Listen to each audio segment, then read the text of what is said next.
Tribunal Kejaksaan Asal Maluku berhasil selamatkan kerugian keuangan negara sebanyak 8 miliar lebih di tahun 2022.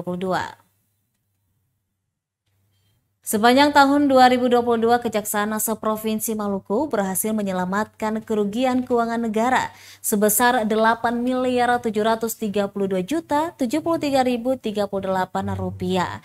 Wakil Kejaksaan Tinggi Maluku, Agus Sunanto Prasetyo, mengatakan dari miliaran rupiah tersebut, 6.634.726.868 rupiah berasal dari perkara yang ditangani Kejati Maluku. Dijelaskannya khusus kerugian keuangan negara yang diselamatkan Kejati Maluku didominasi perkara perdata dan tata usaha negara atau DATUN dengan nilai 6 miliar. Lanjutnya, selain perkara di Kejati Maluku, ada pula kerugian keuangan negara yang diselamatkan Kejari Ambon sebesar 1.839.845.486 rupiah, serta Kejari Kepulauan Aru sebesar 457.500.684 rupiah.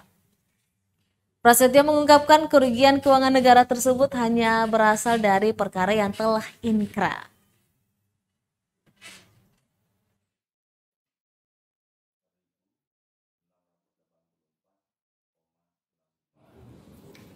Kemudian dari Saparua ada pertimbangan 1.287 dan telah dilakukan penuntutan sejumlah 888. Dan untuk RJ Restoratif Justice untuk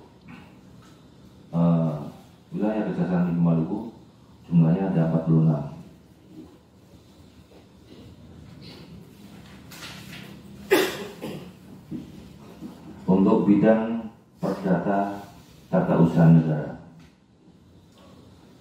Kejaksaan Tinggi Maluku telah melakukan MOU dengan beberapa instansi sebanyak 6. Kemudian ada pertimbangan hukum juga 6, pelayanan hukum 15. Kejari Kepulauan Tanimbar, SPDB 91, penuntutan 52, RJ 4. Kejari Maluku Barat Daya, SPDB 28, penuntutan SPDB ada 97. Terima kasih sudah nonton, jangan lupa like, subscribe, dan share ya.